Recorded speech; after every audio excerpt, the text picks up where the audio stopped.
Bien bonjour, nous nous retrouvons pour ce cours de 5e avec la vidéo que nous étudions Estos cinco niños sin ser superhéroes vuelan a 400 metros para ir a la escuela. Traduction, ces 5 enfants sans être des super-héros volent à 400 mètres de haut, sous-entendu, volent à 400 mètres pour aller à l'école. Et il s'agit de la vidéo numéro 19.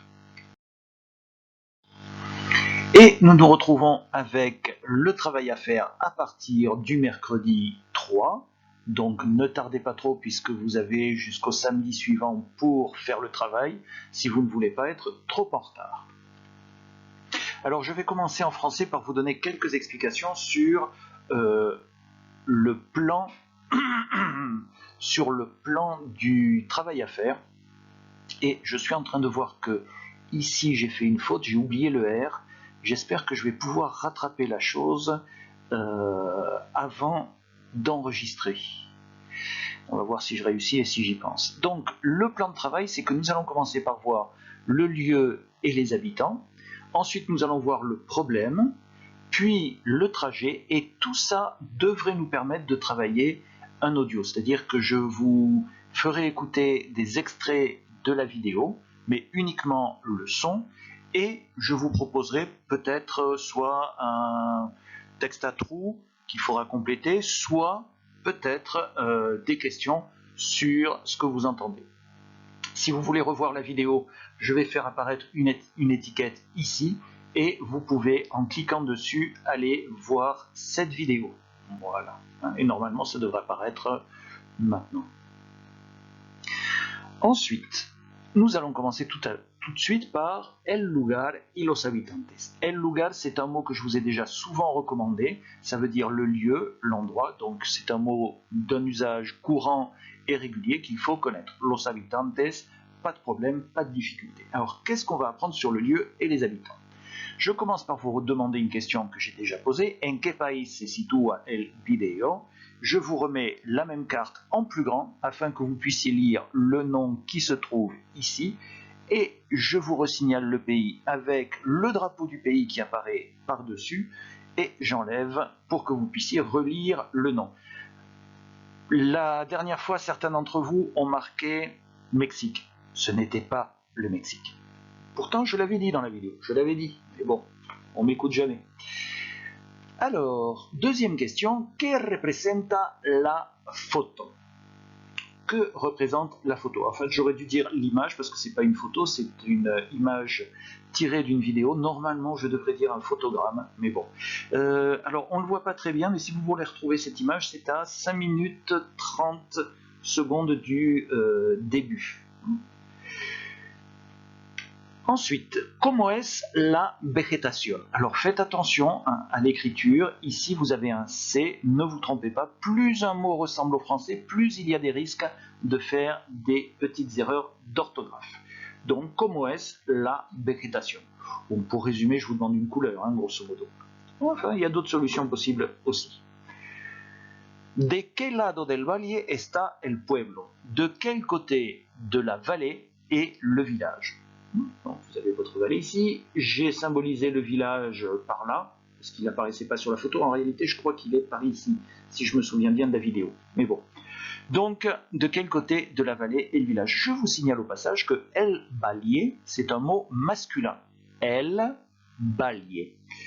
Ceci étant dit, ça pourrait être quand même une réponse à cette question-là. Comme d'habitude, je vous le dis souvent, je vous le répète sans arrêt, avant de faire un devoir, avant de faire un travail, lisez tout, parce qu'il y a souvent des solutions à l'intérieur du devoir ou du document de travail, ici, de la vidéo. Que vemos a la izquierda? Que voyons-nous à gauche? Et pour être très clair, je vous ai fait cette petite ligne-là. D'accord? Ceci étant dit, vous avez ici le mot a la izquierda, donc ça vous permet de savoir ce que j'attends comme réponse pour cette question-là. A la izquierda, et là, de l'autre côté. Je vous laisse chercher. Et enfin, dernière question de cette diapositive, que falta entre los dos lados? Le mot lado est un mot important, ça veut dire un côté, d'accord? Et le verbe faltar est un verbe important aussi, il veut dire manquer.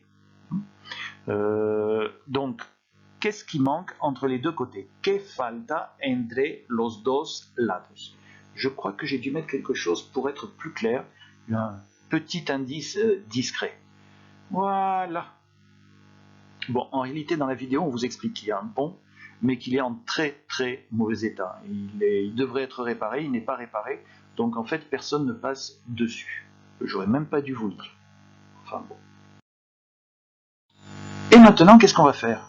La même chose, sauf que on va le faire en espagnol. Je vais vous redonner les mêmes explications, mais cette fois-ci en espagnol. Et pour symboliser la partie en espagnol, j'ai mis le drapeau colombien, ici.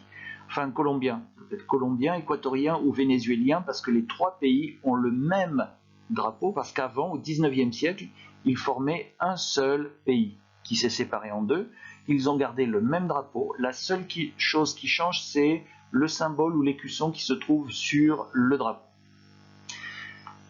Bueno, entonces tenemos aquí el trabajo que tenéis que hacer, a partir del miércoles a 3 de junio de 2020. Hemos cambiado de mes, es el mes de junio. Bueno, y aquí tenemos, bueno, el plan de trabajo, Vamos a estudiar el video de esta manera. Primero el lugar y los habitantes. Después vamos a ver el problema. Tengo que corregir un error. Aquí falta la letra R.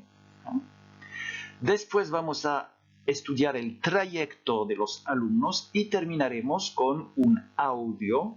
No sé exactamente qué tipo de ejercicio voy a proponer. Un texto con huecos o unas preguntas. No sé, no tengo idea de momento. Bien, entonces vamos a trabajar sobre el lugar y los habitantes. Esta palabra, ce mot, esta palabra es importante, es indispensable conocer, aprender la palabra lugar. Pregunta número 1. ¿En qué país se sitúa el video? Y para esto aquí aparece un mapa. Esto es un mapa de América del Sur y en particular me interesa este país. Este país aquí es el país del video y el nombre está escrito. Entonces tú, Agur, y aquí está el nombre del país. No es México, como algunos alumnos me dijeron en la primera tarea de español, no es México. Después, pregunta número 2. ¿Qué representa la foto? En fin, digo foto, no es una foto, es una imagen del video. Normalmente una imagen de un video se dice un fotograma, pero bueno, lo vamos a dejar de momento la foto. Cuidado con la ortografía, foto con la letra F. Pregunta número 2. ¿Cómo es la vegetación? Cuidado con la ortografía, aquí es la letra C. ¿Cómo es la vegetación? Bueno, sobre todo es una cuestión de color, porque es lo más simple, lo más fácil. Ahora se pueden decir otras cosas sobre la vegetación, pero bueno, el color no está mal, me gusta bastante. Pregunta número 3. ¿De qué lado del valle está el pueblo? Y para simbolizar el pueblo, y para simbolizar el pueblo tengo una casa, dos casas. Bien. ¿De qué lado está el pueblo? Pregunta número 3. Aquí, pregunta número 3. ¿Qué vemos a la izquierda? Entonces, esto es el lado izquierdo, eso es la izquierda, y esto es el otro lado, es el lado donde se sitúa el pueblo, y es importante conocer a la izquierda, arriba, abajo, a la derecha. Y eso es importante. Ups, he dado la solución. La respuesta. Después, ¿qué vemos? Pregunta número 4. ¿Qué vemos a la izquierda? Pues vemos lo he hecho de color gris, el color gris para simbolizar lo que aparece debajo. Pregunta número, entonces, 1, 2, 3, 4, 5, 6. Pregunta número 6. ¿Qué falta entre los dos lados? Un lado, otro lado. ¿Qué falta entre los dos? Es decir, no existe un detalle muy importante entre los dos. Bueno, aquí está la solución, es un indicio discreto para comprender las cosas.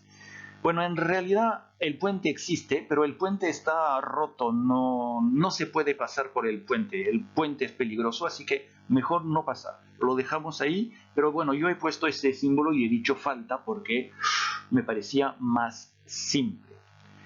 Bien, después, après.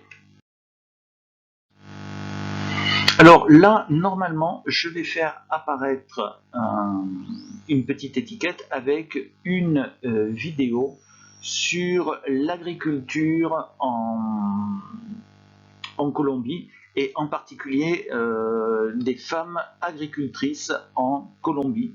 Donc vous pouvez faire clic dessus et aller voir cette vidéo qui dure 3 minutes. Donc toujours le lieu et les habitants. Première question, ¿qué profesión tienen los habitantes? Quelle profession, un seul S, ont les habitants? Le verbe tener est un verbe important, c'est un verbe irrégulier, c'est le verbe avoir. Il est indispensable de le connaître. Donc quelle profession ont les habitants? Je vous ai mis un petit exemple ici. Et je vous pose une deuxième question. ¿Qué ganado crían?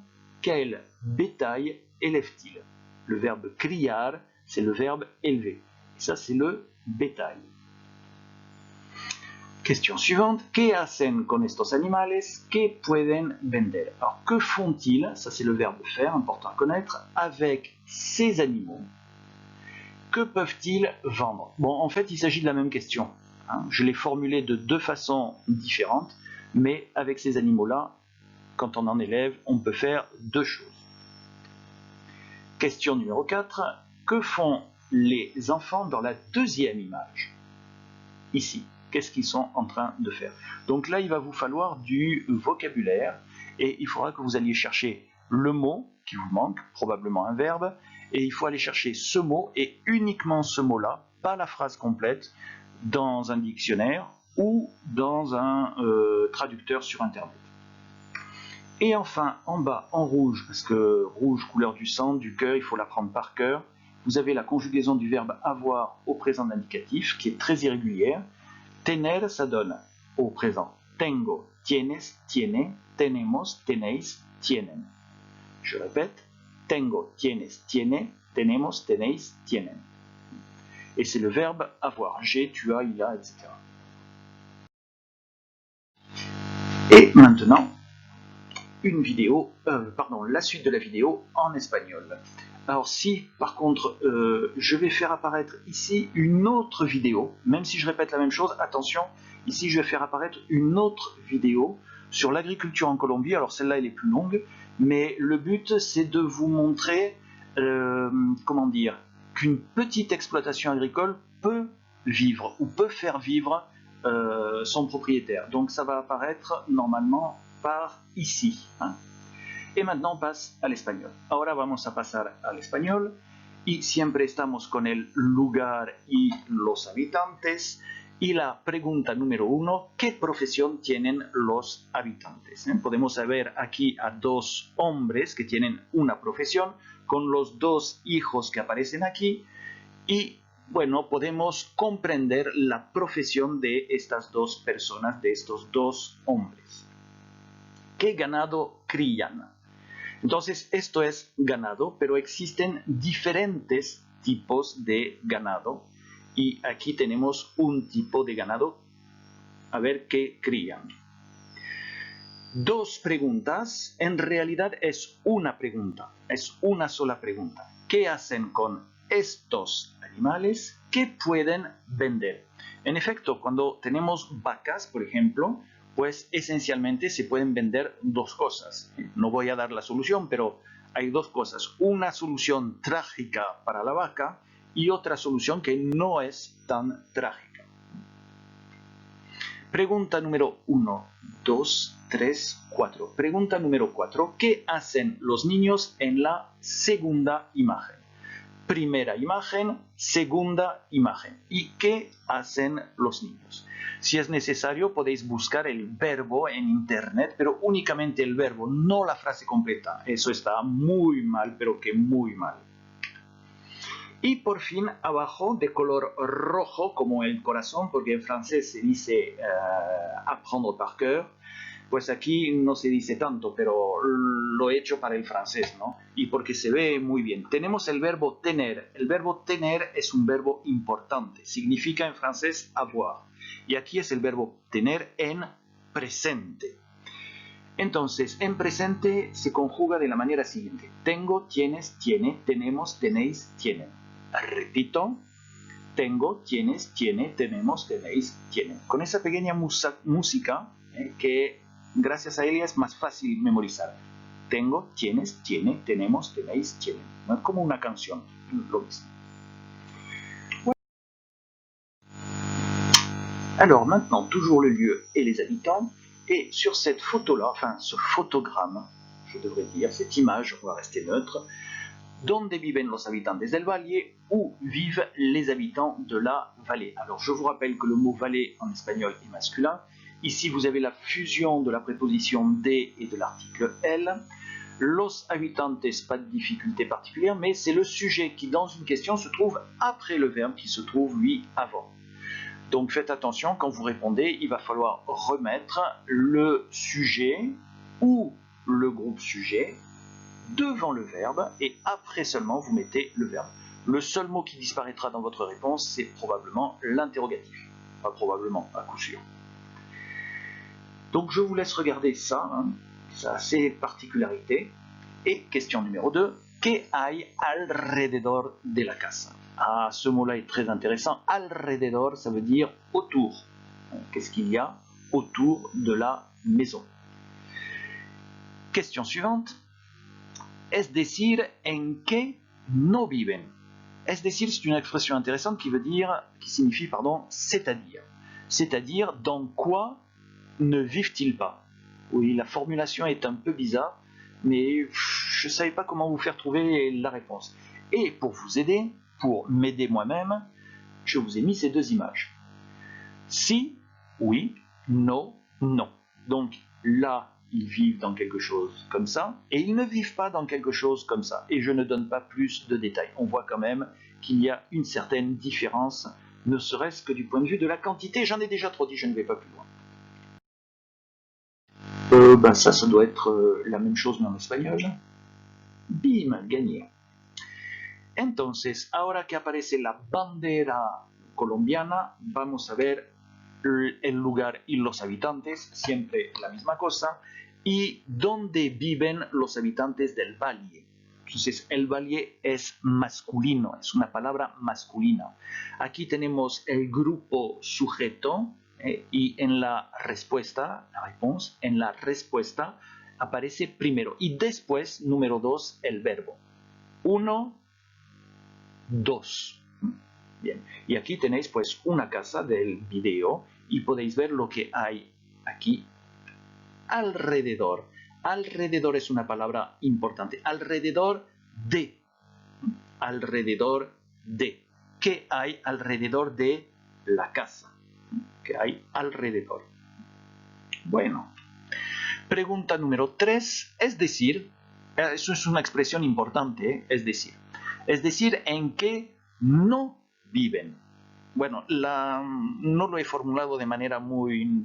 no me gusta, ni en francés ni en español, pero bueno, para facilitar el trabajo vais a tener dos fotos de solución, esta foto, foto número 1, foto número 2, en fin, foto número 2, foto número 3, 1, 2, 3, y aquí sí viven en este tipo de casas. Y hay que observar lo que hay alrededor. Y aquí no viven en este tipo de casa. Y hay que ver lo que está alrededor. Bon, j'espère que vous trouverez la solution. Pardon, j'ai fait du français. Espero que vais a encontrar la solución correcta.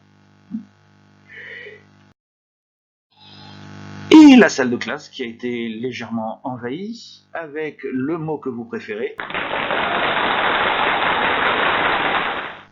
Voilà, je vous souhaite bon courage pour la suite de votre travail et on se retrouve très bientôt pour la prochaine vidéo ou en classe.